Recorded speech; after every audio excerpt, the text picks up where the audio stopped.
চারদিকে প্রচুর পরিমাণে শীত পড়েছে, আর শীতের দিনে চারিদিকে পিঠার পুলির উৎসব মেতে উঠেছে। তো আমরা এই বছরে পিঠা এখনও খাইনি, কারণ গ্রামের বাড়িতে দেওয়া হয়নি। হ্যালো এভরিওয়ান, আসসালামু আলাইকুম। আশা করি সবাই ভালো আছেন। আলহামদুলিল্লাহ, আমিও ভালো আছি। ছোট্ট একটা ব্লগ নিয়ে আপনাদের সাথে চলে আসলাম। তো আমি হঠাৎ করে ভাবলাম যে আজ পিঠা বানাবো, কিন্তু আমার ঘরের মধ্যে কোনো চালের গুঁড়ি ছিল না। তাই একটু বুদ্ধি খাটিয়ে আমি ময়দা দিয়েই কয়েকটা পিঠা বানালাম। আর আমি পিঠাটা বানানোর জন্য এখানে দেখেন নারিকেল আর সুজি, দুধ এগুলো দিয়ে একটা পুর বানিয়ে নিয়েছি। আর সেই সাথে দিয়েছি খেজুরের গুড়। তো খেজুরের গুড় দিয়ে পুরটা আর নারিকেল দুধ দিয়ে করলে অনেক মজা হয়। আর এখানে আমি পুরটা বানিয়ে নিলাম। বানিয়ে নিয়ে এখন পিঠা বানানোর জন্য রুটি করে নিয়েছি। আর রুটি করে দেখেন ছাঁচ দিয়ে একটা পিঠা বানিয়ে নিলাম। এখানে রুটি বানিয়ে ছাঁচটা দিয়ে তারপরে এর ভিতরে নারিকেলের পুরটা দিয়ে আমি পিঠা বানিয়ে নিলাম। আরও অনেক ধরনের ডিজাইনের পিঠা বানাবো, 2-3 রকমের।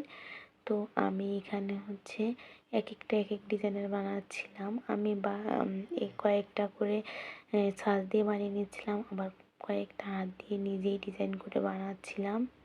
তো এখানে আরেকটা ডিজাইন করার জন্য যে হাত দিয়ে ছুরি দিয়ে কেটে নিলাম। এখন পিঠাগুলো বানিয়ে নিলাম। আর এই যে দেখেন কাঁটা চামচ দিয়ে একটু ডিজাইন করে নিলাম। আর এই দেখেন এভাবে সব পিঠাগুলো বানিয়ে নেব।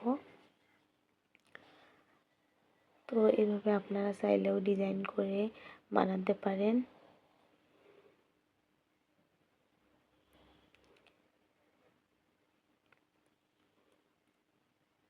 এভাবে আমি দেখেন কয়েকটা ডিজাইন করে নিলাম, এক একটা এক এক রকমভাবে।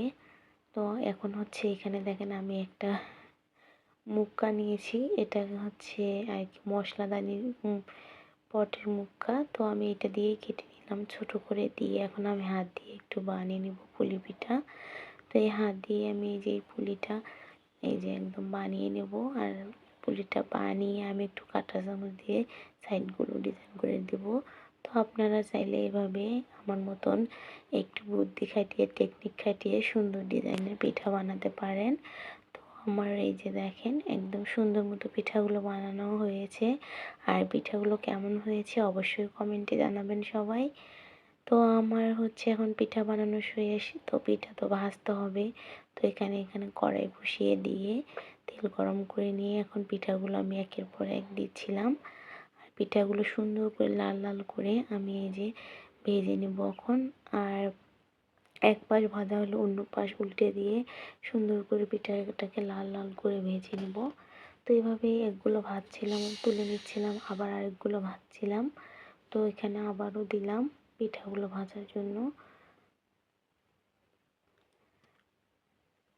তো আমি এভাবে সব পিঠাগুলো একের পর এক ভেজে নেব একদম লাল লাল করে। এতে করে মজা লাগবে, কারণ এটা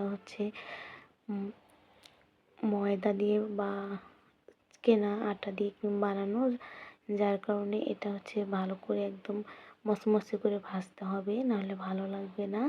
তো আমি এখানে দেখেন সুন্দর মচমচে লাল লাল করে ভেজে নিচ্ছিলাম। দেখেন পিঠাগুলোর কালার কত সুন্দর হয়েছে, দেখে লোভ লাগছে।